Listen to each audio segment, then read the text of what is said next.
E o 666, a que se refere? Bom, é uma pergunta interessante, mas também é uma pergunta bem complexa. A explicação, teoricamente, não é simples, mas nós vamos tentar, de uma forma um pouco mais clara, mais objetiva, resumir nesse pouco tempo que nós temos, certo? A primeira coisa que eu quero que vocês entendam, antes de entrar no mérito do numeral, é que quando nós falamos de escatologia, e escatologia, para quem não sabe, é o estudo das últimas coisas, ou o ensino das últimas coisas, que são os últimos acontecimentos que vão acontecer na Terra, acontecimentos que vão acontecer, é bom, né? Um pleonasmo engraçado, mas são as últimas coisas que vão acontecer na Terra, as últimas coisas referentes à história humana, à história da igreja, a vinda de Jesus, os sinais e tudo aquilo que é predito em Apocalipse, no sermão profético de Jesus, nos textos paulinos também, no livro de Daniel, enfim, o estudo das últimas coisas. Quando nós fazemos isso, quando nós nos debruçamos sobre esse tema, o nosso objetivo não é satisfazer as curiosidades das pessoas, não é criar teorias da conspiração, não é dar vazão a sensacionalismos tolos e a misticismos baratos. O nosso objetivo é fortalecer a fé, alimentar a esperança, dar ânimo, dar alegria para a igreja. Foi para isso que esses textos foram escritos e é com esse propósito que nós devemos estudá-los, aprendê-los, ensiná-los. Quando nós refletimos sobre a história da igreja, que sempre foi uma história de perseguições, de lutas, de desafios, uma história de muitas ameaças, nós percebemos que em muitos momentos alguns cristãos manifestavam uma certa fraqueza, uma certa dubiedade.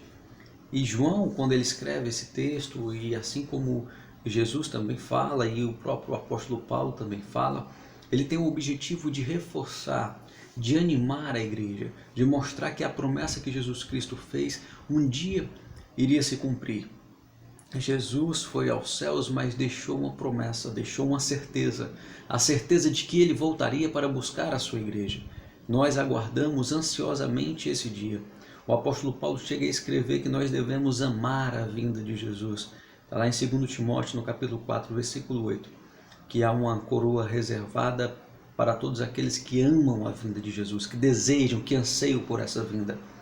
Então, quando nós nos debruçamos sobre esse tema, sobre a escatologia, sobre Apocalipse e sobre tudo que está envolvido, nós precisamos ter um objetivo em mente. Uma certeza, que é a certeza que Jesus Cristo virá, não sabemos quando, mas sabemos que Ele virá. E um objetivo, precisamos estar preparados para essa vinda, precisamos estar preparados para esse encontro. Não importa quando ou como ele vai acontecer, importa que eu e você estejamos preparados. E para estarmos preparados, nós precisamos estar vigilantes, nós precisamos manter a nossa fidelidade a Deus, precisamos seguir um caminho de obediência, de serviço e de adoração a Deus, precisamos cumprir aquilo que a Bíblia ensina, precisamos cumprir a nossa missão na terra, e a missão da igreja é levar o Evangelho a todas as pessoas, a tempo e fora de tempo, quer ouçam, quer deixem de ouvir. Então nós temos uma missão. E a Bíblia inclusive fala que bom é que Jesus venha e encontre os seus servos fiéis, os servindo fielmente.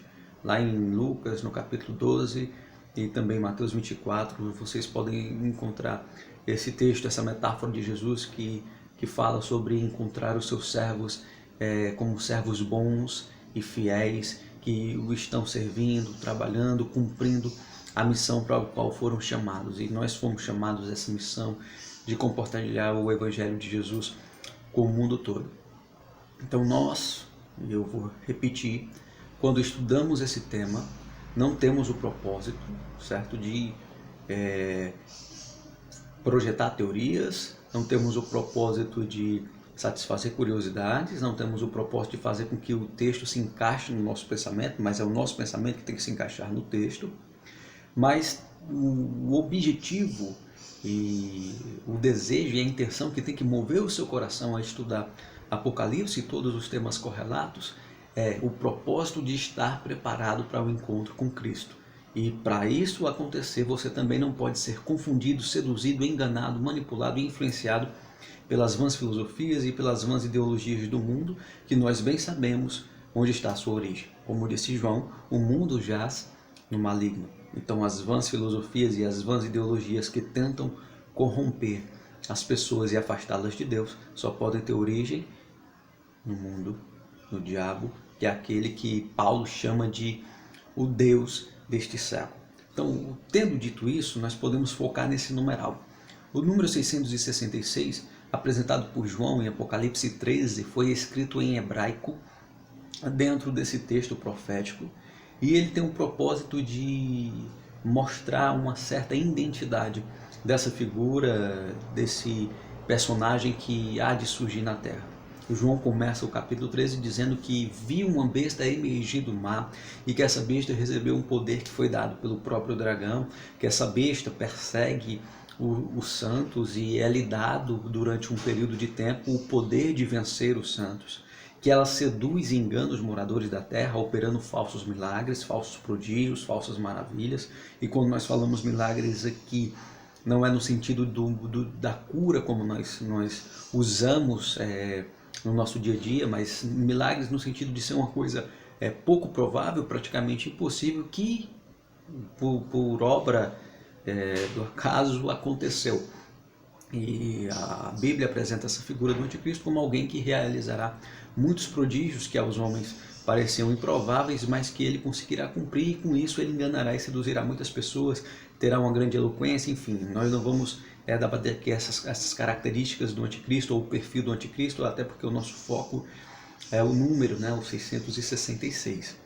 Quando João usa esse termo, e é muito importante que a gente tenha esse conhecimento, a linguagem dos hebreus, assim como a linguagem romana antiga, era facilmente substituída por números. As letras eram facilmente substituídas por números. Era algo até comum para os judeus. Muitas vezes, quando eles queriam fazer uma mensagem que não fosse interceptada por alguém, eles substituíam as letras por números. Ou então, quando eles queriam fazer a conferência da veracidade de um texto, de uma mensagem.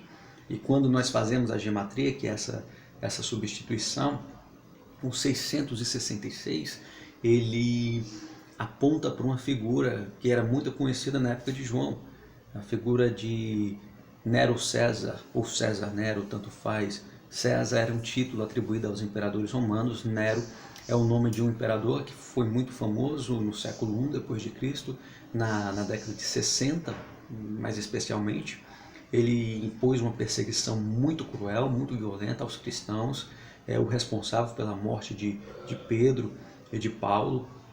Ele também mandou pendurar cristãos em postes e embebidos de óleo, e depois incendiou e transformou ali numa iluminação durante alguns dias para Roma. Então veja quantas coisas absurdas Nero fez. Era um homem profano, blasfemo, arrogante, um homem que se autoproclamava como um deus, era um homem que não admitia oposições, enfim, essa era a característica dele. Quando João escreve e que você consegue conectar o 666 com o nome de Nero, João não estava querendo dizer que o anticristo era Nero, mas que o anticristo seria alguém como Nero. Inclusive, Nero nem era vivo na época de João. O imperador da época de João era Domitiano. Era mais ou menos o ano 94, 95 depois de Cristo, quando João estava escrevendo o Apocalipse como prisioneiro na ilha de Patmos. E Domitiano foi tão terrível quanto Nero, tanto que os cristãos o chamavam de o novo Nero ou o segundo Nero. Era um homem abominável, era um homem que se autoproclamava como Deus. Ele exigia, inclusive, que os seus súditos, quando ele estava passando, quando ele estava chegando, dissessem nosso Deus, nosso Senhor, exaltando aquela figura. Havia o culto ao imperador, e os cristãos jamais toleraram esse tipo de coisa. Então, por esse motivo, eram perseguidos, torturados, martirizados, mortos. Então, quando João está escrevendo Apocalipse 13, que ele vê aquela grande besta que emergiu do mar pelo poder de Satanás, e que ele procura passar aquele texto de uma forma que as pessoas pudessem entender, mas também que não pudesse ser decifrada perseguidoras da igreja, e que também servisse não apenas para o tempo presente que ele estava vivendo, mas numa conexão com o tempo futuro. Inclusive é interessante que quando você lê Apocalipse, lá no capítulo 1, João fala que ele vai escrever sobre as coisas que são, ou seja, as coisas do tempo presente, e as coisas que hão de acontecer na Terra, as coisas do tempo futuro. João tenta no tempo inteiro, no seu texto, fazer essa conexão do que ele estava vendo, que era uma visão de futuro, com as coisas que estavam acontecendo na época, que eram as coisas do tempo presente, para que as pessoas entendessem a dimensão da visão. É uma coisa comum, inclusive, quando nós escrevemos, nós tentamos contextualizar para os nossos dias as coisas que as pessoas vivem, para que elas entendam algo que você quer passar. A gente traz exemplos, usa metáforas, e é mais ou menos isso que João faz. Ele mostra para aquele povo, numa linguagem que não fosse fácil de ser compreendida por alguém de fora, algo que viria a acontecer no futuro.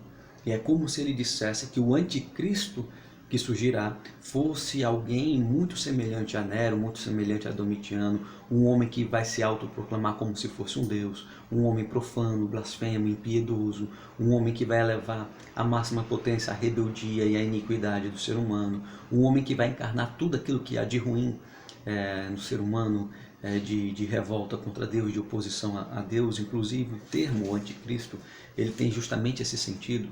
Anticristo é aquele que se opõe a Deus e a tudo que provém de Deus, ou aquele que tenta usurpar o lugar de Deus, e tenta tomar o lugar de Deus, um usurpador. Então o anticristo, ele corresponde a esses dois aspectos. Ao mesmo tempo que ele vai ser um opositor de Cristo, que vai se opor à igreja, que persegue a igreja, que persegue as coisas que são sagradas, ele também é um usurpador que tenta se apresentar como um redentor, como se ele fosse Cristo, quando na verdade ele não é nada, é apenas um servo de Satanás. Então quando nós olhamos aquela figura e conhecemos a história de Nero, de Domitiano, ou comparamos com vários outros tiranos que surgiram à história da humanidade, nós podemos ter um entendimento mais ou menos de como será o anticristo, de como ele agirá na Terra. Inclusive João fala sobre isso na sua primeira carta, no capítulo 2, versículo 18. Ele fala sobre os muitos anticristos, no plural, muitos anticristos que já têm surgido. O que ele queria dizer com aquilo? Que toda aquela pessoa, aquele indivíduo, aquele grupo, aquele governo ou qualquer outro mecanismo que se oponha a Cristo, que se oponha à igreja, que se levante para perseguir a igreja, ou para corrompê-la, ou para tentar tomar o lugar de Cristo, recebendo glória e exaltação, é uma espécie de anticristo, é alguém que está preparando o caminho para o anticristo, é alguém que está articulando o sistema anticristão no mundo, e João chama esse sistema de espírito de anticristo. É muito importante que nós tenhamos esses conceitos bem trabalhados em mente. Nós temos o anticristo, aquele que vai vir nos tempos do fim. Nós temos os anticristos que prefiguram esse anticristo, ou que preparam o caminho para ele. E nós temos o sistema anticristão, o espírito de anticristo que já está em atuação no mundo há muito tempo. Paulo chama isso, lá em Tessalonicenses 2, de o ministério de iniquidade ou ministério de injustiça. Então, quando nós entendemos essas três dimensões, nós começamos então a chegar ao significado do número 666. Ao longo da história, e principalmente nas últimas décadas, muita gente tentou decifrar esse número como se fosse um código. E alguns cristãos apontavam para os papas da Igreja Católica, outros começaram a apontar para lideranças políticas de vários países. O último que eu ouvi falar foi o Macron, né? Tinha um pessoal aí dizendo que o Macron era o anticristo, mas já teve quem falasse que era o Obama, outros disseram que era o Bush, outros apontavam para um líder da União Europeia, um líder da ONU, outros, enfim, para uma figura do mundo econômico como Bill Gates, o Steve Jobs. Enfim, tem de todos os gostos. Você vai encontrar teorias e decifração de códigos e apontamentos, e por um caminho errado. Lembrando, como eu disse antes, o numeral está lá no livro em hebraico. Quando você faz o somatório das letras através da gematria, aponta Nero César e dá exatamente 666, só que isso não indicava que era de Nero, que que João estava falando, mas que João quis mostrar que a figura que surgirá nos tempos do fim será uma figura muito semelhante ao que foi Nero, ao que foi Domitiano e ao que foi a maioria dos tiranos da Terra. Se você olhar para Hitler, se você olhar para Mao Zedong, o chinês, se você olhar para Stalin, para Lenin na Rússia, para Pol Pot, se você olhar até mesmo lá no Antigo Testamento para Nabucodonosor, se você olhar na história dos hebreus para Antíoco Epifânio, se você olhar hoje para o Xi Jinping, né, que é o presidente, o líder do Partido Comunista Chinês, você vai perceber nesses personagens características, detalhes que são muito parecidos com aquilo que João escreve no capítulo 13 sobre o anticristo, com aquilo que Paulo fala em 2 Tessalonicenses 2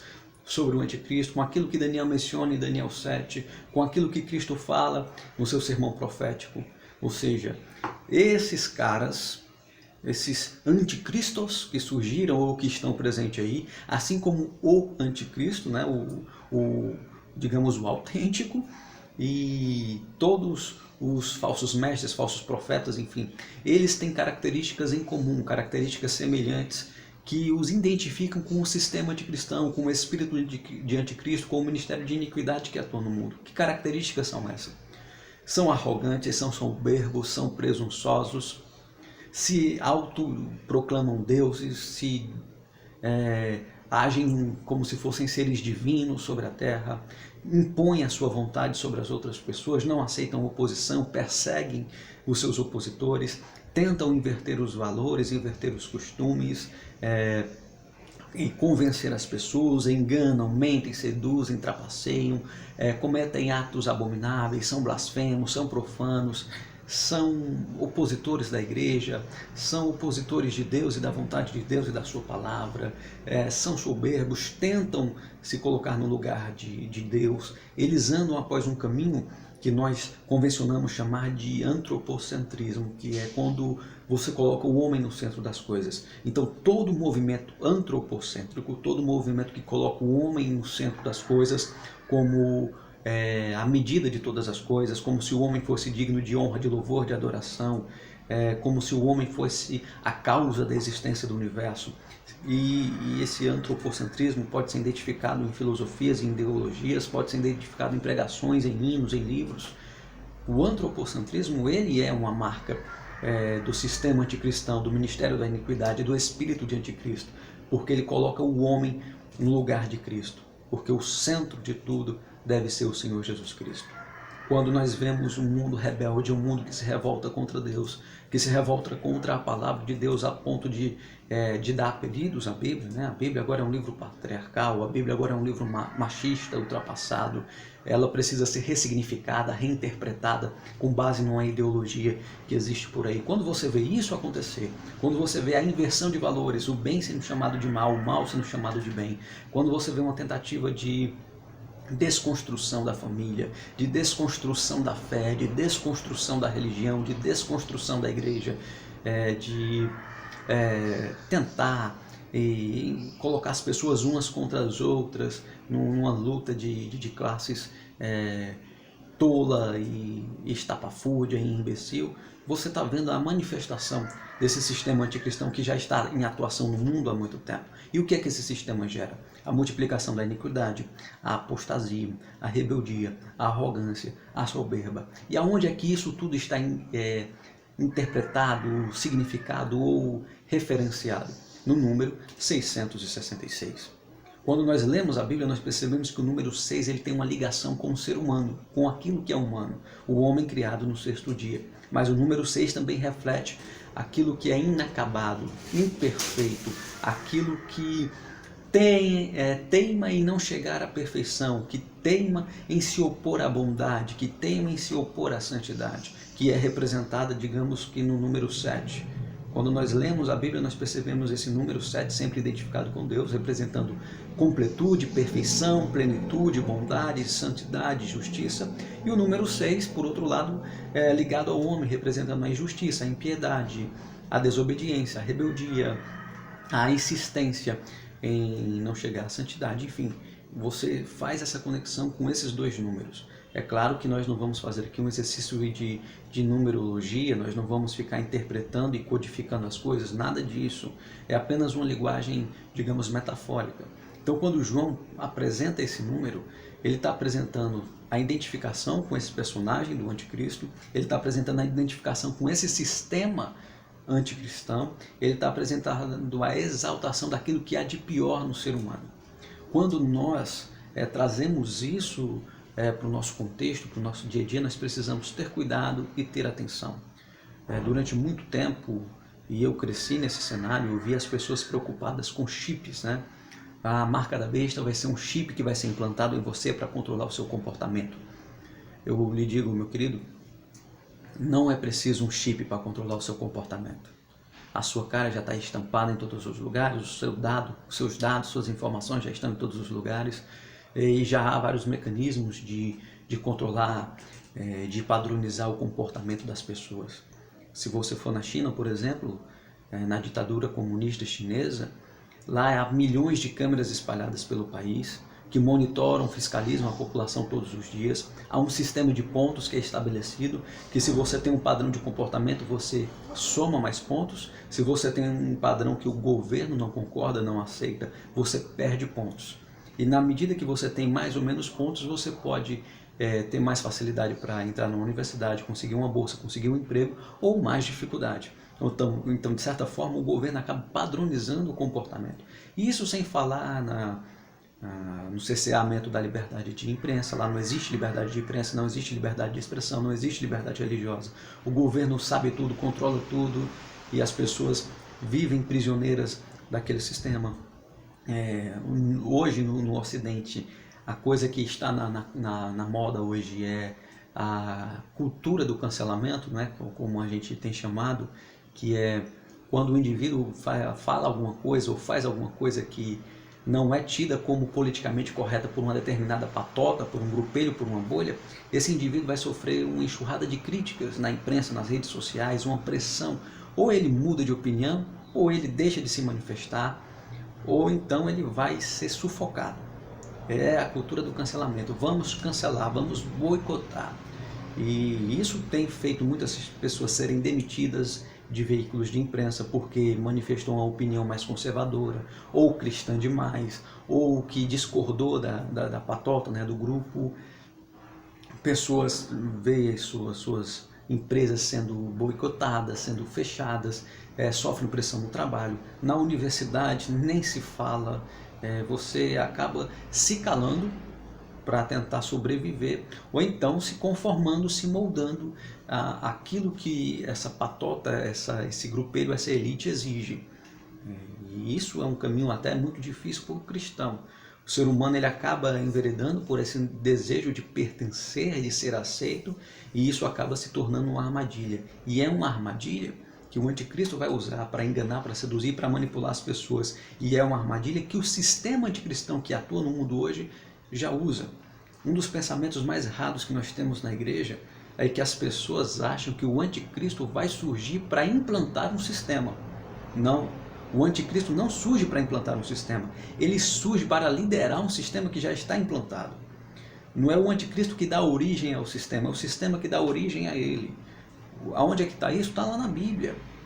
Lá em 2 Tessalonicenses de número 2, versículo de número 7, o ministério de iniquidade já atua no mundo, mas o iníquo, o anticristo, o filho da perdição, ainda não foi revelado porque há algo que o detém. Lá em João, 1 João capítulo 2, versículo 18, diz a mesma coisa, que o espírito de anticristo já opera no mundo. Jesus já fala disso em Mateus capítulo de número 24, da iniquidade que se multiplica. Paulo fala da apostasia que marcará o último tempo.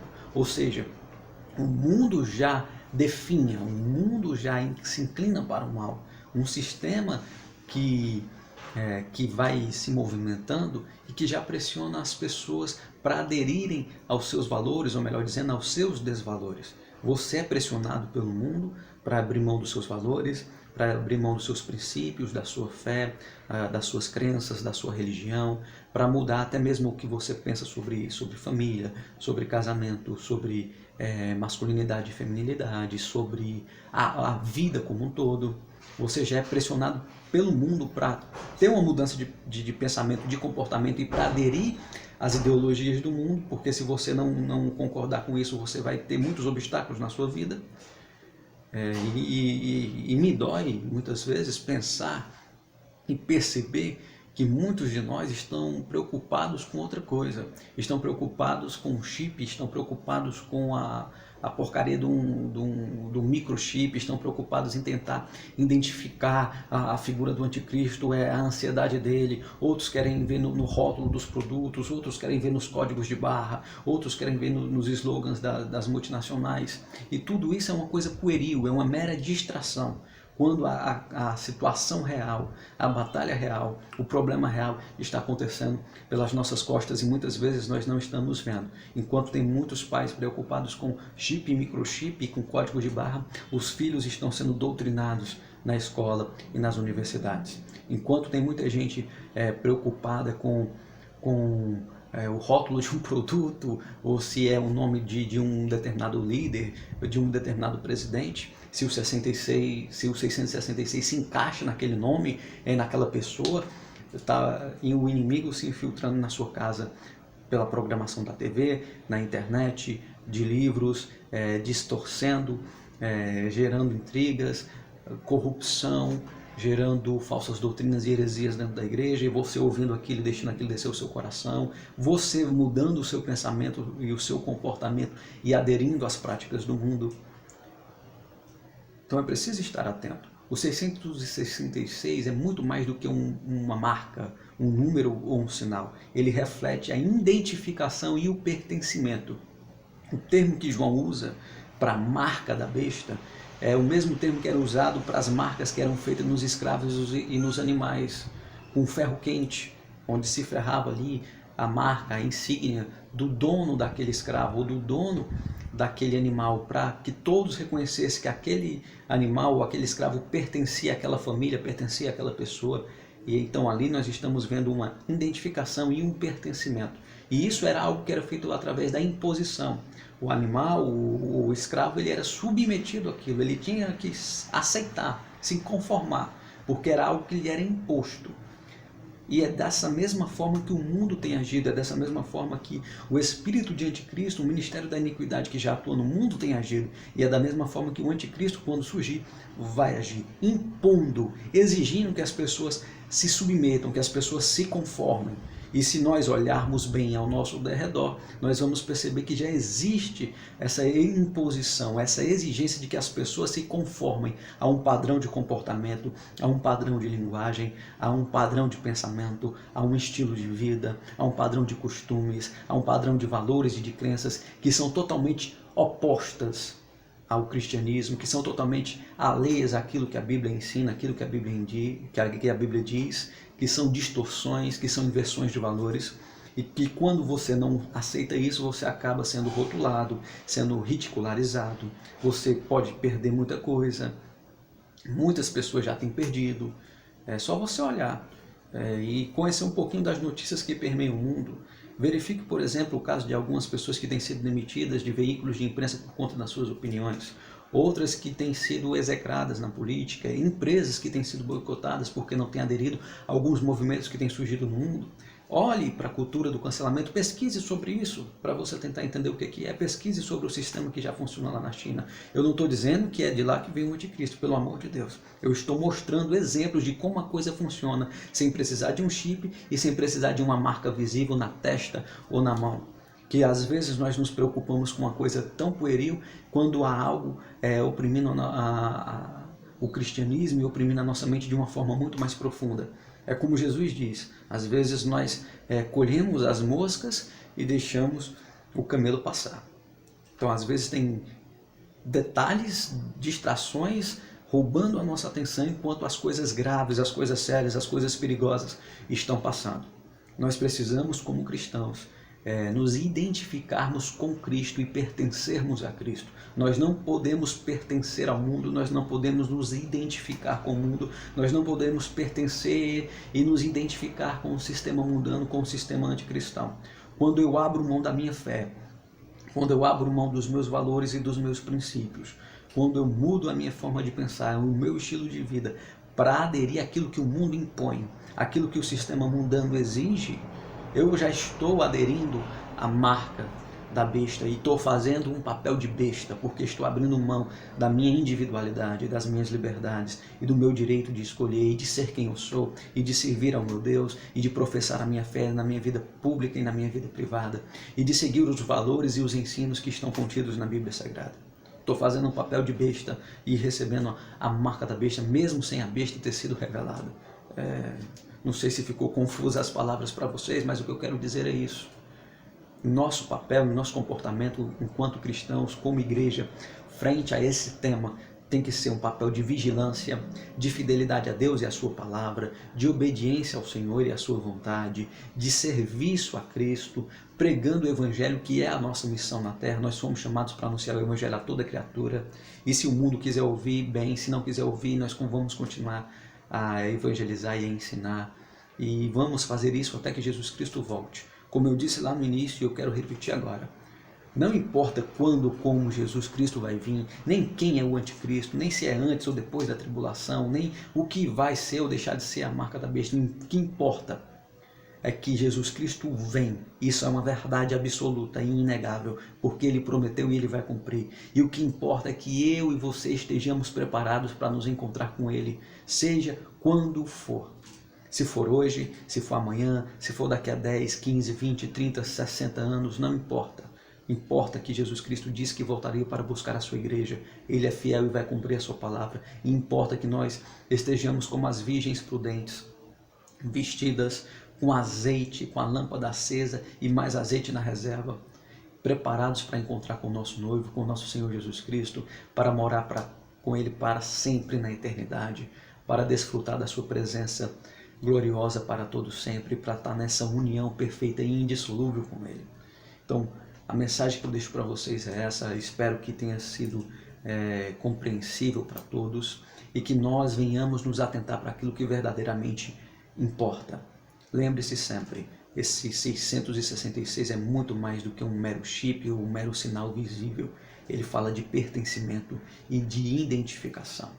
Não se identifique com o mundo, não pertence ao mundo, mas pertença somente a Cristo. Que sobre a sua vida, assim como na minha, esteja não a marca do mundo, mas o selo do Espírito Santo da promessa, o selo de Deus, o penhor da nossa salvação, que advém da nossa união com Cristo, da nossa fidelidade a Cristo e a sua palavra.